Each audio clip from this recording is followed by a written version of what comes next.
Il y a des câbles partout, c'est infernal. J'allais commencer par remercier les militants, mais le groupe Nebraska pour le bordel que vous avez mis, je sais pas trop si on doit vous remercier. Bon, bonjour tout le monde. Ça va? Quelle salle? Quelle salle incroyable, pour de vrai. Il y a 4-5 jours de ça, quand on pensait à faire un meeting pour le second tour, dans l'entre-deux tours, moi je m'étais dit quand même, en 3 jours, est-ce qu'on va réussir à réunir du monde? Est-ce qu'on va réussir sans tract, sans affiche? Et pour rien vous cacher, d'ailleurs les militants de la première circonscription m'ont un peu bassiné avec ça, ils voulaient absolument faire un meeting, moi je me disais, je sais pas si c'est vraiment l'idéal. Et ce soir, il y a 300 personnes. Donc je pense que vous pouvez vous applaudir, être aussi présents nombreux ce soir.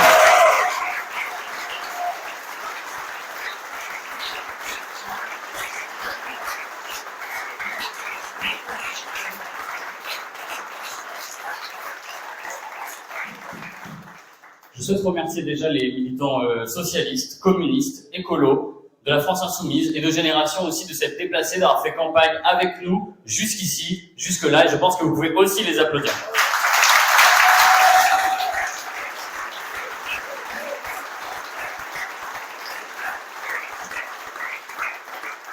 Et parce que je le fais tout le temps et parce que c'est important, je pense, j'aimerais aussi citer du coup les quelques militants qui nous ont aidés à organiser la soirée de ce soir. Donc je pense à Thérèse, Benjamin, Fatima, Francis, Guillaume, Stéphane, Cassandra, Candy, Thomas, Bruno, Simon, Marie-Lucie, Patrice, Gulsen, Olivier, Robin, Baptiste, Romain, Maxime, Jackie, Gilles. Et désolé pour toutes celles et ceux que j'ai oubliés, vous pouvez les applaudir.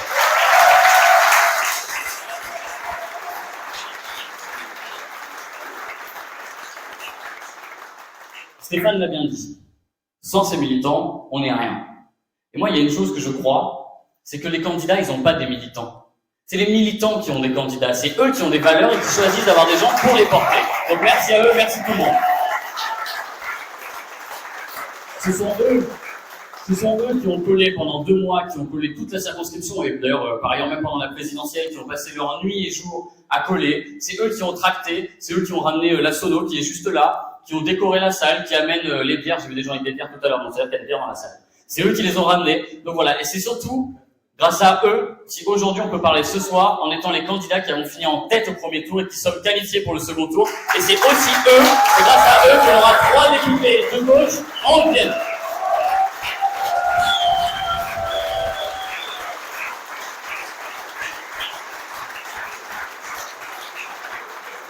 Alors, 3 députés de gauche, moi j'y crois. Je pense qu'on y croit tous, sinon on serait pas là. On serait parti faire autre chose. Il y a la friche des ponts ce soir, on serait peut-être parti là-bas. On va y partir d'ailleurs juste après. Mais c'est pas gagné. Et pour gagner, il nous reste 2 jours. Un peu plus, comme le disait Manon, vous allez pouvoir continuer de passer des coups de fil samedi. Si vous voyez des gens dans la rue, n'hésitez pas à leur dire d'aller voter, c'est important. C'est bien de le rappeler aussi au dernier moment.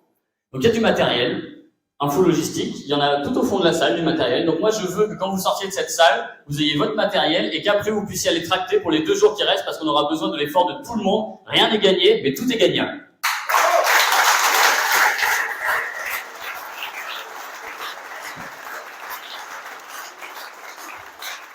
Notamment dans l'effort à faire, je pense qu'il faut avoir un mot sur l'abstention.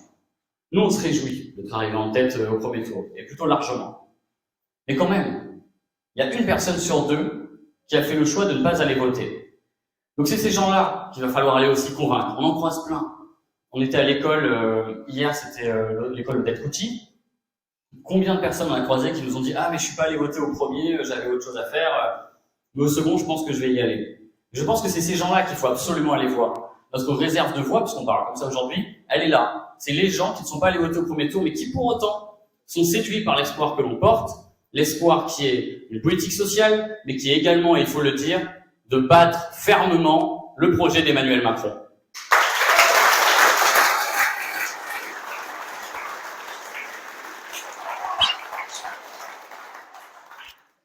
Alors il s'agit de ça. Dans un premier temps, il s'agit de ça. Battre le projet d'Emmanuel Macron. C'est quoi son projet, Emmanuel Macron? En 2017, il adorait le mot projet d'ailleurs, à se casser la voix là-dessus. Son projet, c'est une destruction écologique et un chaos social. Sur l'écologie, on va commencer par là. La politique d'Emmanuel Macron durant 5 ans, ça s'est caractérisé par une chose, c'est le laisser-faire. Ils ont laissé faire.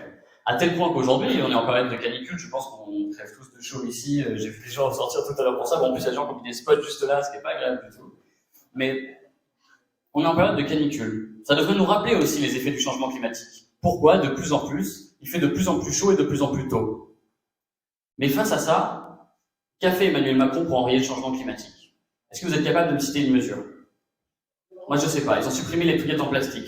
J'ai des doutes sur, je pense que c'est bien, mais j'ai des doutes sur la pertinence sur le long terme. Et pour s'adapter au changement climatique, parce qu'aujourd'hui, c'est de ça dont il est question. Il faudra s'adapter au changement climatique. Il est là, il existe. Comment on fait pour s'y adapter? Qu'est-ce qu'ils ont fait? Rien. Pourquoi est-ce qu'ils n'ont rien fait contre le changement climatique? Ils n'ont rien fait parce qu'il ne faut pas se mentir. Le changement climatique et ses conséquences, c'est aussi des conséquences sociales. En vérité, c'est les conséquences et c'est le résultat aussi d'une lutte de classe. Aujourd'hui, il y a ceux qui polluent, qui seront les mêmes, qui n'auront pas de problème pour s'adapter au changement climatique, ils auront ce qu'il faut, ils pourront déménager où il faut. Et puis il y a ceux qui vont subir le changement climatique. Et là, ceux qui vont subir, c'est nous, et c'est tous les citoyens aussi qu'on a pu côtoyer tout au long de cette campagne. Je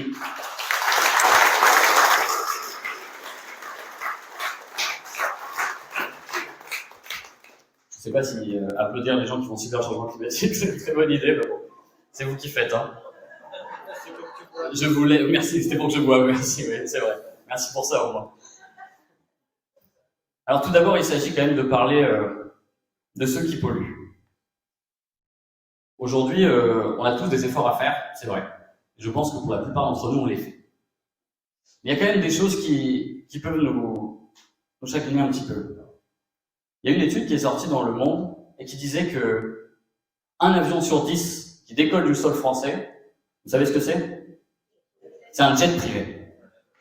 Qui ici a un jet privé?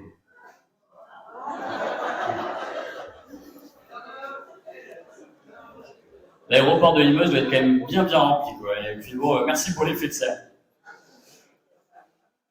Aussi, c'est Oxfam qui nous apprend qu'aujourd'hui, les 1% les plus riches polluent quasiment plus que les 50% les plus modestes dans le monde. Et c'est aussi pour ça qu'il y a eu des classes. Donc il faut faire des efforts, mais il va falloir qu'il y en ait qui en fassent en premier.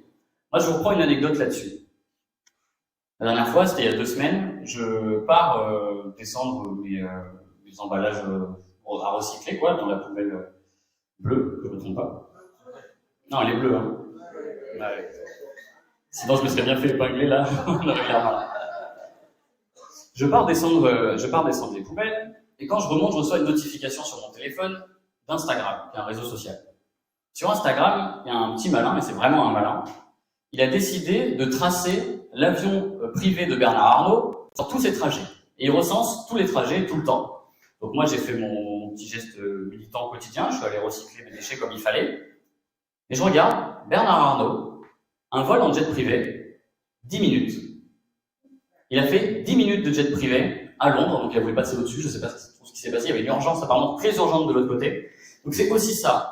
Et aujourd'hui, si on a un message à porter, parce qu'il va falloir aller voir les gens, et l'écologie, on nous en parle aussi. Et c'est évident et c'est essentiel. Un des messages à dire aux gens aujourd'hui, c'est qu'on doit tous faire des efforts, mais il y en a qui doivent en faire plus que d'autres. Et ça commence par une chose, et ce que tu dis Stéphane, c'est la sobriété. Mais la sobriété en premier, pour qui? Pour les plus riches, ceux qui prennent leur jet privé, qui pourrissent notre planète, et qui s'en servent comme un immense parc d'attraction.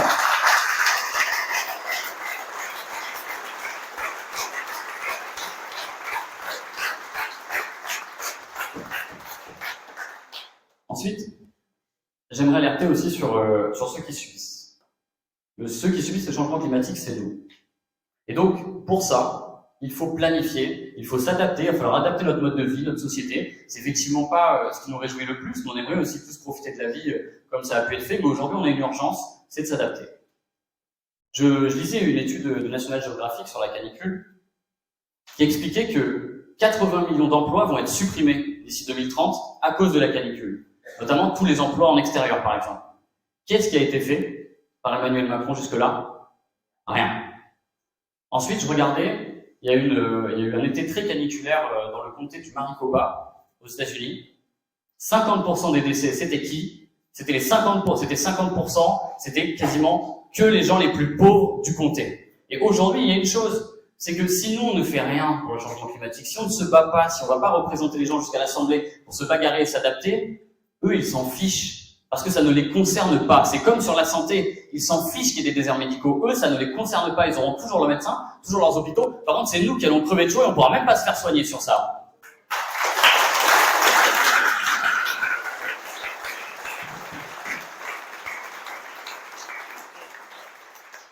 Alors sur ça, c'est pour ça. Il faut qu'on s'adapte. Il faut qu'on s'adapte parce qu'on ne peut pas se permettre d'attendre la mort, en fait, tout simplement. Le deuxième point aussi, sur le bilan d'Emmanuel Macron, c'est le chaos social.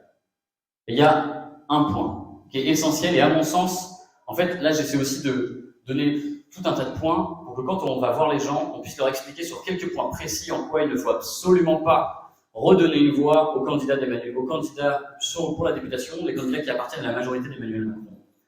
Le point essentiel pour moi aujourd'hui, c'est la réforme des retraites.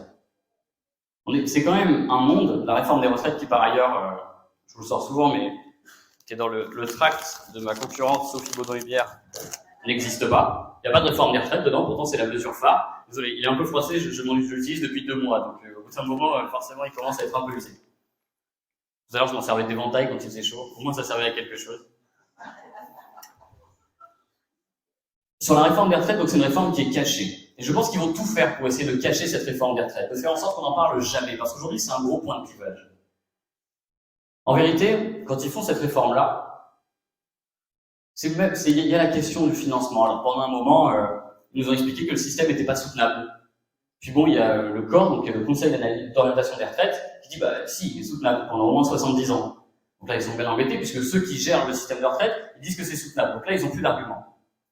Maintenant, le nouvel argument, c'est de dire mais en fait, les retraites, c'est pour rembourser la dette, et c'est surtout pour payer le quoi qu'il en coûte. Le quoi qu'il en coûte du Covid, de la pandémie. Mais sur la pandémie, évidemment, qu'il y a des choses où on a dépensé de l'argent, et moi je pense franchement à bon escient sur les entreprises, notamment avec le chômage partiel.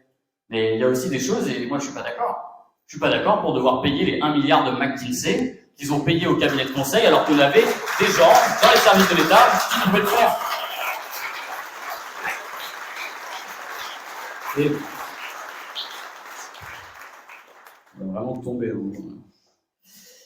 Et sur ça, moi je pense dans le fond que c'est même pas le quoi qu'il en coûte en fait qui veulent rembourser. En vérité, ça fait très longtemps que les libéraux de ce pays, il y en a un qui s'appelle Bouzou, je me souviens plus de son prénom, Nicolas Bouzou. Ça fait très longtemps que les libéraux de ce pays, en fait, ils ont un projet sur la retraite, c'est qu'elle n'existe plus. Ils rêvent d'un monde où en fait, on ne serait bon qu'à travailler. Et qu'on partirait vraiment le moment où on serait cassé, ce qui est déjà le cas. Mais eux, ils aimeraient qu'il n'y ait plus de moments de pause, qu'en fait, les hommes ne soient bons qu'à bosser tout le temps. En fait, ils ont un projet qui est de nous empêcher d'avoir une vie. Sauf que nous, ce qu'on revendique aujourd'hui, c'est le droit à la vie. C'est quand on va contracter, dire aux gens, aujourd'hui, nous, ce qu'on veut, c'est mettre la retraite à 60 ans. Parce que c'est l'âge au-delà, les gens partent en mauvaise santé à la retraite. Parce que la retraite, c'est pas fait pour rester dans un lit et rester chez soi en mal en point. La retraite, c'est pouvoir jouer au foot, par exemple, pour ceux qui sont le plus en forme. C'est pouvoir s'occuper de ses petits-enfants. Je pense qu'il y en a tout un tas de personnes parmi vous qui en ont et qui aimeraient en profiter. C'est aussi pouvoir jardiner. En fait, c'est simple. Le projet qui nous oppose là-dessus, c'est que eux, ils veulent faire de nous des outils de production et nous, on veut juste vivre.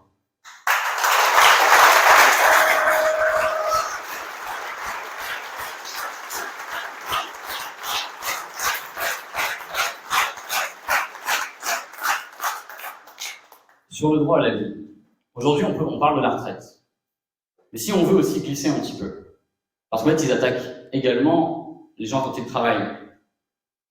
Je reviens rapidement sur les 60 ans, mais quand on sait que un ouvrier sur 5 ne touche pas sa retraite parce qu'il décède avant, repousser l'âge de départ à la retraite, plus qu'un projet d'interdire la vie sociale, c'est un projet de mort. Quand on sait que les ouvriers aujourd'hui, ils ont 2 fois plus d'accidents du travail que les cadres.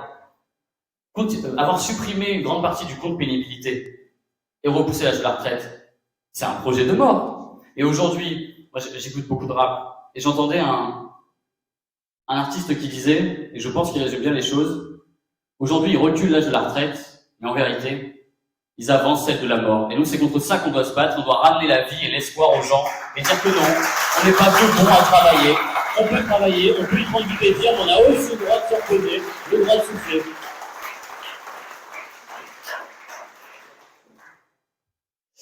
Et ça, c'est important quand même, de bien le rappeler aux gens. Parce qu'aujourd'hui, on a tendance à l'oublier. Nous, quand on fait campagne pour les législatives, mine de rien, moi j'ai l'impression que c'est assez rare qu'on parle de la retraite. Je ne sais pas si c'est votre cas. J'ai l'impression que c'est assez rare qu'on en parle. Je pense qu'on a besoin de rabâcher. On a besoin de rabâcher, de dire aux gens, et y compris à ceux qui se sont abstenus. Aujourd'hui, c'est pas est-ce que je veux voter pour un candidat de gauche ou pas. Aujourd'hui, c'est est-ce que je veux une députée qui va se battre pour que je travaille jusqu'à ce que je n'en peux plus, ou est-ce que je veux un député qui va défendre mes intérêts, qui va me laisser souffler et profiter de la vie un petit peu. Il est là le clivage, et je pense que c'est très important que chacun le porte et voir les gens pour leur dire.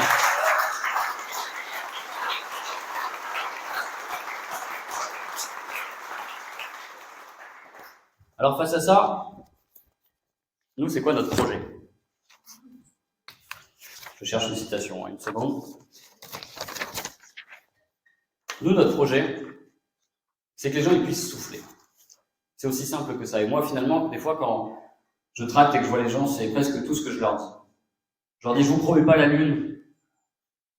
Je vous promets pas monts et merveilles. Moi, je vous promets qu'une chose, c'est juste qu'on va faire le maximum, autant qu'on le peut, que ce soit en Haute-Vienne ou à Paris, à l'Assemblée nationale, pour défendre votre droit à souffler, votre droit à vivre dignement.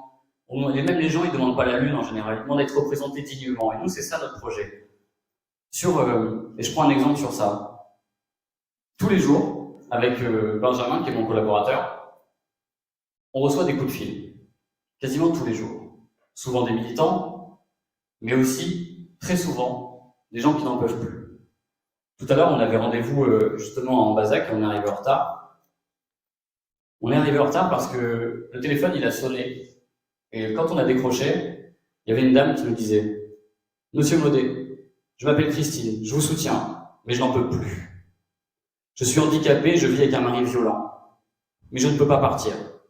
Je ne peux pas partir parce que je n'aurai pas les moyens, parce que je dépends de lui, et qu'en vérité, je ne peux pas vivre toute seule avec 900 € par mois. Je n'ai pas choisi mon handicap. S'il vous plaît, Monsieur Maudet, faites quelque chose. Et aujourd'hui, on ne doit pas se tromper. Ces coups de fil, c'est notre quotidien. On en reçoit des dizaines par jour. Et donc, notre projet aussi, c'est que, tout à l'heure, on parlait de l'écologie, et eux, ils ne subissent pas leur action politique. En vérité, c'était Édouard Louis, qui est un écrivain, il expliquait que le problème des politiques, c'est que c'est tellement des gavés, en tout cas pour ce qui est des macronistes, qu'en fait, quand ils appliquent des décisions politiques, ça ne les concerne pas.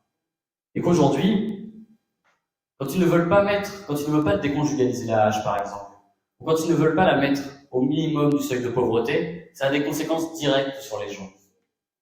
Comment? Du SMIC? Oui. Quand ils coupent 10 milliards d'euros dans les APL, et que, in fine, on se retrouve avec des files d'étudiants immenses qui vont aller chercher de quoi se nourrir, chercher un casse-croûte au Crous, ça a des conséquences sur la vie des gens.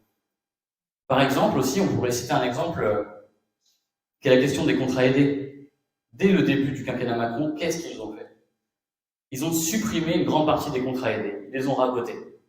Après, ils se sont rendus compte qu'en fait, ça faisait des licenciements. Bah oui, évidemment. Pour eux, c'était juste une fiche qu'ils ont déplacée, mais finalement, ça a des conséquences. Les conséquences, elles sont graves. Moi, je pense en quartier populaire, sur la circonscription, il y a Beaubreuil. Bah, ces conséquences, c'est quoi? C'est le fait qu'aujourd'hui, Bob FM, la radio, ils ont du mal à embaucher une personne. C'est aussi le fait que l'association des chômeurs, elle peut plus embaucher non plus. C'est-à-dire que ce sont les mêmes gens, tout à l'heure vous parliez des services publics, ce sont les mêmes gens qui rabotent les services publics, donc ça a des conséquences, mais qui en plus, alors que les associations souvent, finalement elles ont un rôle de nouveau service public, ben ils rabotent aussi. Donc ils rabotent notre droit à vivre et à faire société. Nous, face à ça, on demande seulement le droit de souffler. C'est par exemple, quand on parle par exemple du blocage des prix, quand on a des aides à domicile, c'était le cas de Nathalie, qui nous dit moi, écoutez, je sais même pas si ça vaut le coup d'aller bosser, pourtant j'aime mon travail, mais déjà je suis maltraitante, parce qu'en fait j'ai pas le temps de m'occuper des gens, pas le temps de m'occuper des personnes dépendantes, mais en plus avec le prix de l'essence, je crois que je travaille à perte. C'est permettre à ces gens-là de ne pas se poser la question. S'ils aiment leur travail, il faut qu'ils puissent en vivre. C'est par exemple le cas de Samuel. Quand on fait rien sur les déserts médicaux, comme vous l'avez expliqué, eh bien les gens, ils peuvent pas se soigner. Et moi, je voyais Samuel à Émoutier qui me disait, j'ai voulu appeler un dentiste, j'en ai appelé 8, j'ai eu un rendez-vous au bout de 8 mois. J'espère qu'il avait vraiment pas des problèmes graves, parce que c'est ça aujourd'hui.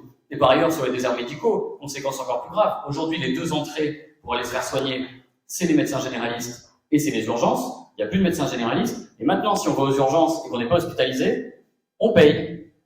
Sortie de crise Covid, la première chose qu'ils font, c'est faire payer les urgences aux gens. 20 €. Notre système de santé, on demande à ce qu'il soit finalement revigoré, qu'il puisse être reconstruit. Mais eux, la seule chose qu'ils y voient, c'est finalement en faire une sorte de guichet. Et pourquoi pas se faire un peu de fric sur les gens qui galèrent et qui n'ont même pas de médecin à cause d'eux.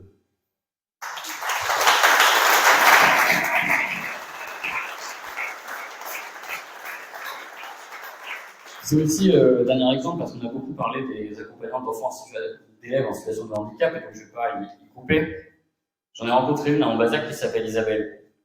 Isabelle, donc elle bosse à Ambazac, et elle, le matin en fait, elle est accompagnatrice dans les bus scolaires. Et le mercredi après-midi, quand il n'y a pas école, elle est nounou. Elle cumule 3 emplois. AESH, nounou, accompagnatrice. Aujourd'hui, elle touche même pas 1 000 €. Est-ce qu'on peut pas imaginer quand même un instant que ces gens-là qui travaillent puissent vivre dignement, se faire respecter? C'est pas la mer à boire. Et en plus, ce qui l'inquiète, c'est que sur les AESH, aujourd'hui, il y a tout un projet pour faire des économies, ça s'appelle des mutualisations. C'est-à-dire qu'ils disent à une AESH, t'es à un endroit, mais finalement tu vas pouvoir être à 2, 3, 4, tu vas faire de la voiture et tu vas partir t'occuper d'autres enfants que tu connais même pas.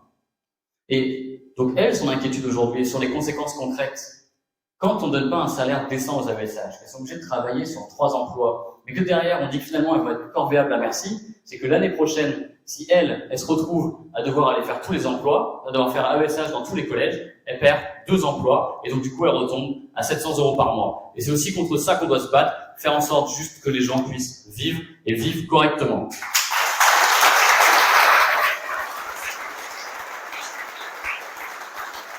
Alors là-dessus, je vais vous refaire le programme, mais vous le connaissez. Mais bon, s'il y en a qui ne le connaissent pas et qui ont besoin d'arguments aussi pour aller convaincre les gens, sachez que nous, si on nous oppose un programme liste au Père Noël, un programme mirobolant aujourd'hui, demander à des gens de juste pouvoir vivre de leur travail, c'est liste au Père Noël. Bon. Nous, on demande un programme de bon sens. Aujourd'hui, l'essence, c'est plus de 2,10 € le litre. Pendant longtemps, je me félicitais de rouler au gasoil parce que comme ça, je payais moins de 2 €. Aujourd'hui, je suis passé au-dessus, je rejoins l'équipe des plus de 2 €. Et bien, si l'essence, elle augmente et qu'on n'arrive pas à s'en sortir, que les gens, même pour aller travailler, ça ne vaut plus le coup parce qu'en fait, ce sont des dépenses contraintes. Il y a une chose à faire. On bloque les prix de l'essence et on les met à 1,40 €, comme ça a été fait en Espagne et comme ça a été fait au Royaume-Uni. Et au Royaume-Uni, pour autant, il ne semble pas que ce soit des soviétiques. Et si jamais ça suffit pas. Si ça suffit pas pour vivre, eh ben, il y a une chose. Aujourd'hui, les gens ne vivent pas de leur travail. Eh ben, faisons en sorte qu'ils puissent en vivre. On augmente les salaires. On met le SMIC à 1 500 €, puisqu'avec l'inflation, ils ne vont pas s'en sortir autrement. C'est un projet d'urgence sociale.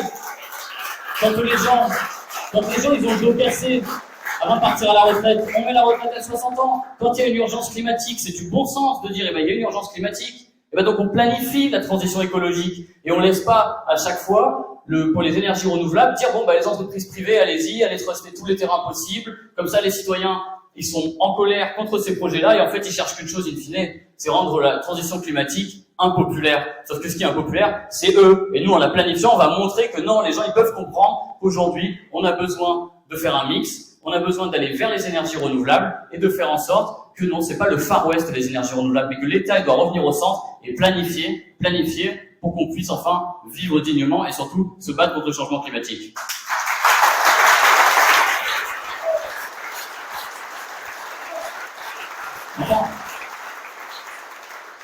Enfin, dernier exemple sur le programme. C'est sur l'agriculture, parce que bon, moi, ça m'a bien fait sourire sur l'agriculture, parce qu'une fois, j'ai fait un France Bleu avec Sophie Baudon-Lépierre, qui est la députée du coin. Si vous la connaissez pas, elle est juste ici. Parce qu'il y a plein de gens qui la connaissent pas, donc je me dis, bon, c'est bien de la représenter quand même, faudrait pas que je fasse gagner des voix non plus. Sur l'agriculture, nous, ce qu'on veut, c'est que, par exemple, que pour les retraites agricoles, elle soit au niveau du SMIC revalorisé. On veut aussi que ce soit le cas pour les conjoints collaborateurs, c'est-à-dire les personnes qui longtemps travaillé, n'ont pas toujours eu des contrats de travail et qui arrivent à la retraite ne peuvent pas en vivre. Et nous, on a eu Sophie Breton-Hébert sur France Bleu, donc quand on en a parlé, elle nous a dit, alors que les retraites agricoles, c'était un projet de loi porté par André Chassaigne, député communiste juste à côté de chez nous. Elle dit, mais les retraites agricoles, c'est nous, c'est la majorité, c'est nous qui l'avons porté. Je crois que madame, vous faites erreur. Ce qui s'est passé, c'est qu'il y avait des retraites pour les agriculteurs et pour leurs conjoints, et eux, ils ont coupé les retraites pour les conjoints. C'est ça qui s'est passé. Encore une fois, quand on fait des projets de loi, ils se les raccourcissent, mais en plus, ils les découpent, comme ils font d'habitude.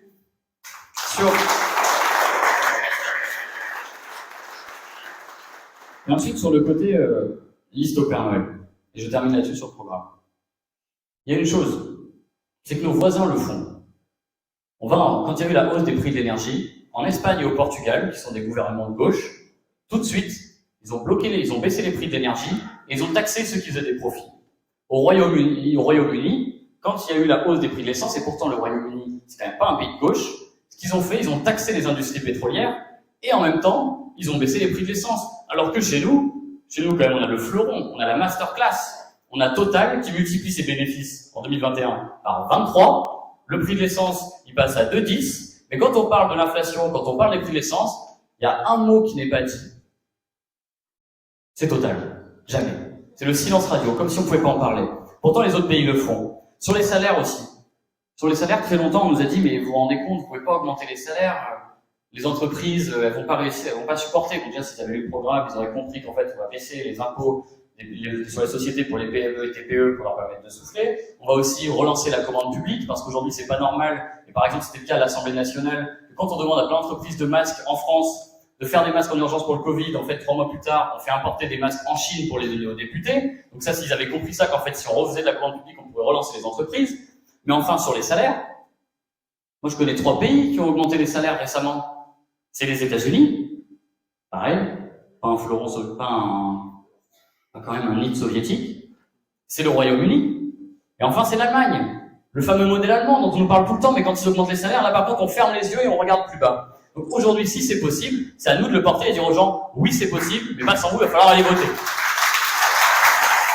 Et c'est aussi un rappel à notre histoire, mine de rien. Aujourd'hui on fait l'union, on est tous ensemble dans notre alliance. Et ça doit nous rappeler une chose, ce qu'on fait aujourd'hui, d'autres l'ont fait avant nous. Et quand ils l'ont fait avant nous, ils ont réussi à avoir des droits. C'est par exemple le Front Populaire, mais on pourrait aussi penser même, ce sont les résistants du maquis, alors que tout semblait perdu, qui ont réussi à se rassembler pour porter l'espoir. C'est toute l'histoire des socialistes, des communistes, des syndicats, de la CGT ou d'autres, qui ont réussi à se battre quand personne n'y croyait, à se battre pour qu'on puisse avoir la semaine de 40 heures, des congés payés. Donc aujourd'hui, c'est pas impossible. Aujourd'hui, on ne fait que reprendre le flambeau de ce qui a été fait et on doit terminer cette transition sociale.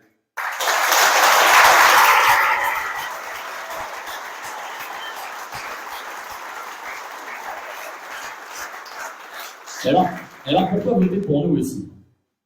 Il y a plein de raisons de voter pour nous, mais une dernière.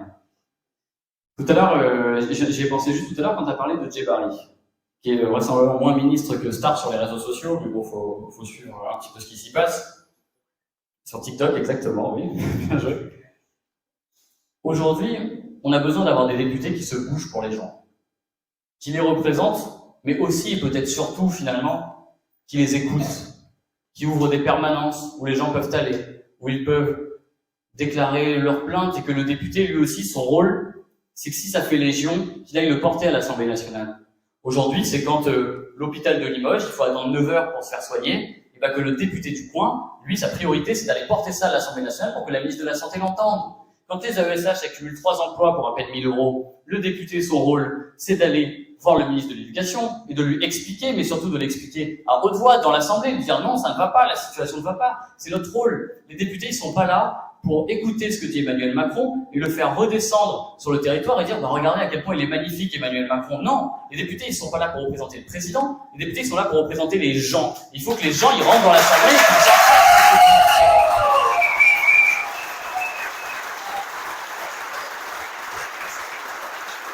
et honnêtement, il y a 2 exemples criants, moi je trouve, et je pense même que ça peut convaincre des gens qui sont pas forcément dans notre camp politique, mais qui ont juste envie d'avoir des gens qui se bougent, qui se battent pour leur territoire. Et je prends deux exemples, deux députés qui ont été ici. Le premier, c'est Jean-Baptiste Djebbari. Donc Jean-Baptiste Djebbari, il a donc été député, on ne le reconnaissait pas avant. Et ensuite, il est devenu ministre. Donc effectivement, il y a beaucoup de gens qui m'ont dit, quand il était ministre, on s'est attendu à beaucoup de choses. Finalement, il n'y a pas eu grand-chose. Mais il a fait une chose quand même quand il était ministre.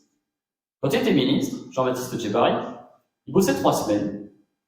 Et puis l'autre semaine, il allait à l'université pour suivre une formation pour pouvoir se reconvertir dans le secteur de l'hydrogène. Et je pense qu'il y a une chose quand même, hein, où il s'est trompé lui. C'est que député, c'est servir les gens, pas se servir des gens.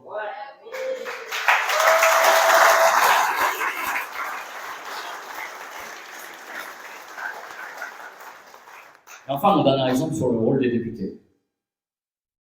C'est, moi je prends l'exemple dans mon camp, mais en fait c'est valable pour toute la Haute-Vienne. Ce sont des députés qui, moi on l'a vu pendant la campagne, qui nous ont dit que c'était, voilà, pour Bonabir qui est la seule sortante, parce qu'en fait les deux autres ne peuvent pas se sont pas représentés, ce qui veut dire d'une part, soit qu'ils n'assumaient pas leur bilan, je comprends, soit ça veut aussi dire que Sophie Bonabir c'est la seule qui a le droit de se représenter, parce qu'en fait c'est la seule qui a tout voté, tout accepté, et acceptera tout ce que dira Emmanuel Macron. Et alors qu'ils se prennent pour des trublions aujourd'hui, mais en réalité non, c'est pas des trublions, c'est des carpettes. C'est les carpettes qui cherchent à ne faire que défendre Emmanuel Macron. Et sur ça, sur leur fameux travail à l'Assemblée nationale, ce qu'on entend souvent. Nous, ce qu'elle nous disait la dernière fois, c'était le travail à l'Assemblée, c'est pas faire du bruit, c'est pas essayer absolument de porter ce que disent les gens, c'est aussi faire du réseau, c'est aussi aller dans les cabinets ministériels, discuter, se faire entendre. Et c'est comme ça qu'on se fait entendre sur des projets. Alors déjà, moi, j'aimerais bien savoir sur quel projet elle s'est fait entendre. Est-ce que c'est grâce à elle qu'on apporte 68 000 tonnes de bœuf du Canada? Peut-être, si c'est grâce à elle qu'elle nous le dise. Est-ce que c'est aussi grâce à elle qu'on a refusé toutes les revendications des Gilets jaunes? Si c'est elle qu'elle nous le dise, mais en tout cas qu'elle puisse nous apporter en quoi elle a œuvré au programme social. Mais il y a un autre truc, c'est qu'en vérité, ces députés-là, les gens ont un choix à faire. Mais vont-ils payer encore pendant 5 ans, à peu près 5 000 €, des gens pour ne rien faire? Parce que ces députés-là, en 5 ans, vous savez combien ils ont écrit de propositions de loi? 0. Pas une. Il n'y a pas un moment où ils se sont dit, tiens, il y a un sujet important à porter. Jamais, quasiment aucune question non plus au gouvernement, jamais rien. Ils ont profité de ce quinquennat pour se reposer et maintenant ils essaieraient de nous faire croire qu'ils bossent. Eh ben non, c'est à vous aussi d'y aller, de leur dire non, mais attendez, il faut pas se moquer de vous. Est-ce que vous voulez continuer à payer des gens qui ne font rien? Ils nous parlent toute l'année des assistés, mais moi j'en vois des assistés. Ils sont là les assistés, qui ne font rien et qui ne travaillent pas.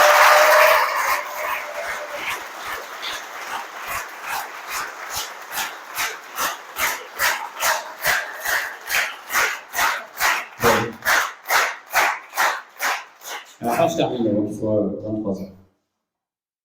Un dernier argument qu'on entend beaucoup sur pourquoi il ne faut pas voter pour nous, c'est, et vous vous rendez compte, le président de la République, il a été élu.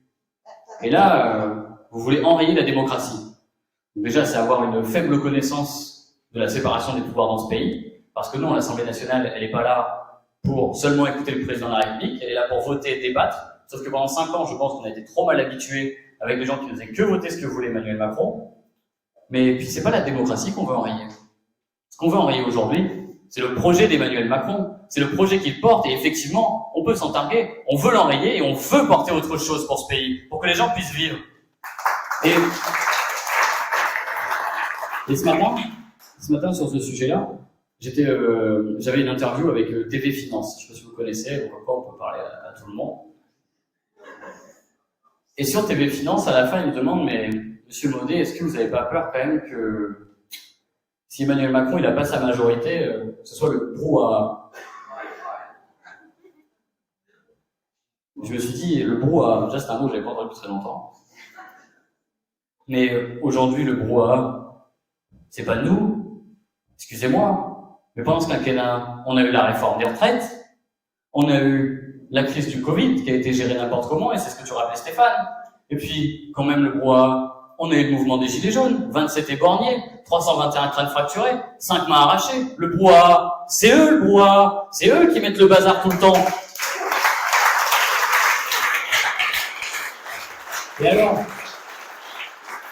Et alors s'il faut que nous, on soit le brouhaha, pourquoi pas? Pourquoi pas? Moi, si demain, quand on sera député, Il faut qu'on fasse le brouhaha jusqu'à 2h, 3h, 4h du matin, tout le temps se faire entendre à l'Assemblée nationale, mais qu'à la fin, les aides à domicile puissent vivre de leur travail, que les caristes puissent avoir des salaires décents, qu'on puisse avoir le SMIC à 1500 €, qu'on puisse faire la transition écologique. Et moi, le brouhaha, je le prends. On est député. On n'est pas là seulement pour chuchoter. On est là pour se faire entendre. Il faut pas oublier. Et enfin, il faut pas oublier, on n'a qu'un unique cap, c'est d'améliorer la vie des gens. Et ça, je pense que pendant 5 ans, ils l'ont oublié. Et quelqu'un me disait la dernière fois, une élue de Saint-Léonard, elle me disait, tu vas avoir du mal pour cette législative, parce qu'en fait, on sort de 5 ans de députés en marche, c'est-à-dire de 5 ans de députés qui n'ont rien fait. Donc les gens ne voient plus l'intérêt d'avoir des députés. Mais non, ça a un intérêt. C'est un intérêt pour porter la parole des gens. Mais bon, pour ça, il faut prendre l'Assemblée nationale. Et pour la prendre, on compte forcément sur vous.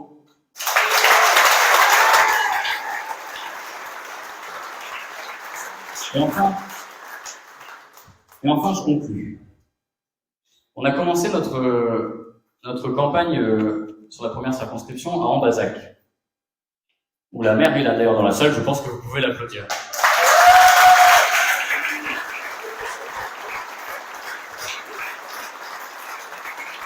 Et pourquoi est-ce qu'on a débuté à Ambazac? On a débuté là-bas déjà parce que la mairie est fort sympathique, mais ensuite parce que là-bas le Front National il faisait 30% au premier tour de l'élection présidentielle. Et on s'était fixé comme cap à l'époque de faire en sorte que cette ville, qui avait une mairie rouge, qui avait une mairie qui faisait des grands programmes sociaux, qui était important pour les habitants, cesse d'être une ville où le Rassemblement national arrive en tête.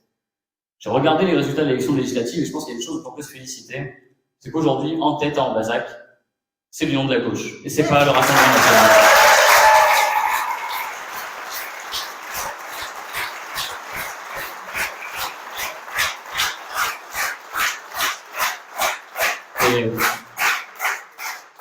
Et donc je vais conclure sur la même citation que j'avais utilisée à Ambazac, et je pense que ça va être notre cap pour les 2 prochains jours. C'est une citation de Victor Hugo qui, je pense, nous rassemble tous. Tenter, braver, persister, persévérer, être fidèle à soi-même, prendre corps à corps le destin, étonner la catastrophe par le peu de peur qu'elle nous fait, tantôt affronter la puissance injuste, tenter insulter la victoire ivre, tenir bon, tenir tête, voilà l'exemple dont les peuples ont besoin et la lumière qui les électrise. Voici notre programme, mes camarades.